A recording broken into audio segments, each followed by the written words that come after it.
And someone says, well, they still have their annual banquet in the Tiptoe Inn on Broadway. You go up there, have some chicken and green peas and chicken soup. That sounds good to me.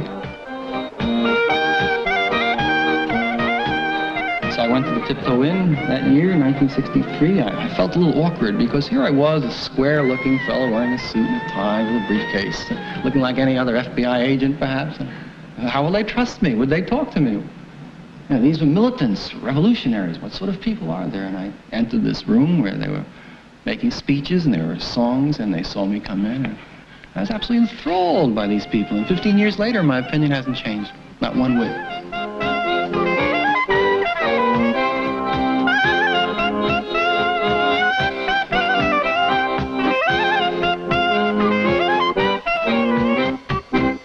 I'm a man of peace, and that's why I'm an anarchist. It may sound very, very contradictory, but this is the fact. Anarchism is a peace movement.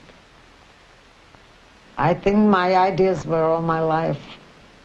It wasn't that I had to read about it, but I was naturally believing in freedom and not to impose and not to dictate anybody. Everybody was molding a little bit the younger generation, and that's how it became with that. I was never a communist, and I was never anything else but an anarchist.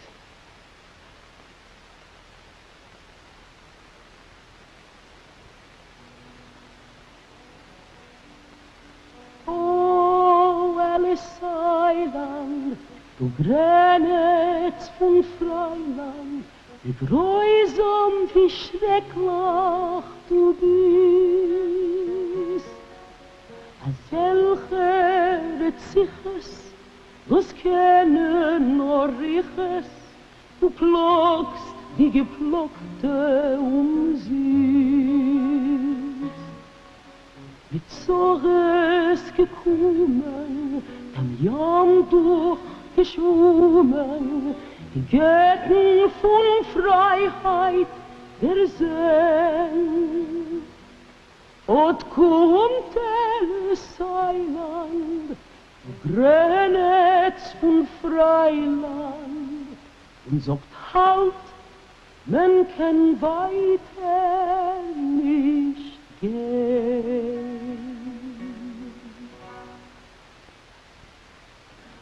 The Jews who had come out of Eastern Europe or who were still living in Europe were not only a religious group, but were a nation. And they were treated as a nationality group with a lot of prejudice against them, but treated as a nationality group. And the Jews, like Frenchmen or Germans or Italians or Spaniards, became anarchists. A certain number of them did, so that they were known as Jewish anarchists, just as there are Spanish anarchists or Italian anarchists, but not because they were religious anarchists.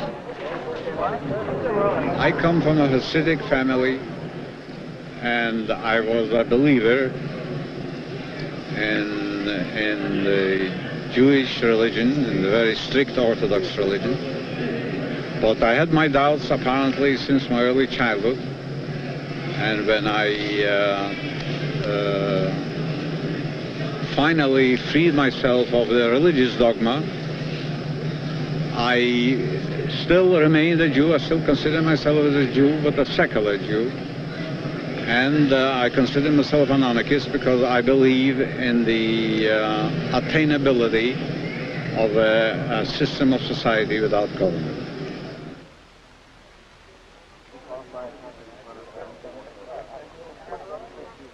Anarchism in the 1880s and 1890s was probably the largest radical movement among the Jewish immigrants.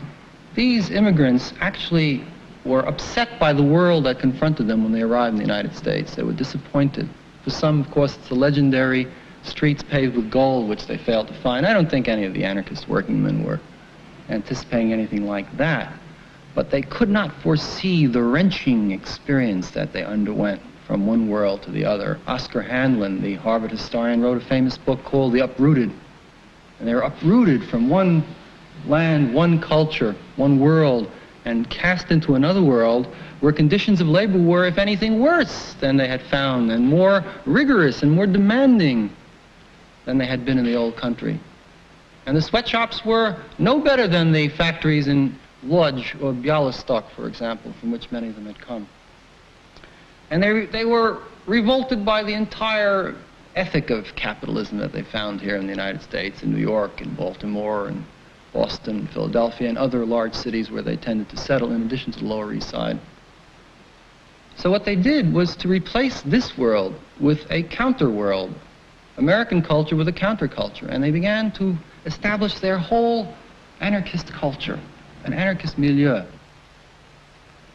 On July the 4th, 1890, they started with the Freie Arbeiterstimme. The paper, from its very inception, was an economic paper, an anarchist paper, spreading the ideas of a society without government, without coercion, without force, without wars. The immediate task of forming unions to help to relieve the economic situation of this sweatshop worker, and at the same time helping develop Yiddish culture, Yiddish theater, Yiddish poetry, Yiddish literature. And it went on like this till the end of 1977. After 87 and a half years, the Freie Arbeiterstimme had to cease publication. Now here is the guy that we were waiting for. So this is our secretary. Let me introduce him first. Okay. Yeah. Why doesn't he come out? Come here. Because, you know, I we... don't want to be a secretary. No. I was the anarchist, you know, who like Now, wait a titles, minute. you know. We are in a hurry. They may shut off the electricity from now between 3 o'clock. They will. Yeah, anytime. So what Okay. purpose is all He is this? the secretary of the managing committee of the Freie Arbeiterstimme. Now, aside from this, he is a retired master mariner. He helped us win the Second World War by convoying help and material in ships to Murmansk. He also did another Who's thing. got a cigarette? He, Nobody has a blood. no, he also helped break through the British blockade around Palestine and smuggle illegal immigrants to Israel. Now tell him. Palestine. There was no Israel there. There was Palestine. Well, actually, we're here filming the closing in the Freie Arbeiterstimme. So we were talking about its early days. I was wondering what's the circulation now as compared to when I it don't first know went. exactly what the circulation is. Don't you read the Freie Arbeiterstimme? It's 1700. The last circulation was 1700. Yeah. By the way, you have these points there in the, oh, you want it here. Yeah, it's 1700. But it was not sufficient enough because we only charged $7 a year. And the expenses for printing and mailing are twice as much. And we couldn't charge more because many of our readers couldn't afford to pay more. So this is the reason My why... observation is this, you know, there was all kinds of libertarian, there were anarchist publications, Italian, Spanish, other languages. But they gave up, you know, they gave up the shit. The Jews are a stubborn lot, you know. See, so they kept it going, you know, and now finally the language is passing away, so that's my observation. I think I'm right. It's a sad day for you? Huh? This is a sad day for you, the closing? It's not a sad day, you know. You look at all these books, you know, how idealistic they were to put the books out, the gospel, what you might call, you know. And it's a different age you live in. You think, are those ideas still, still important to you?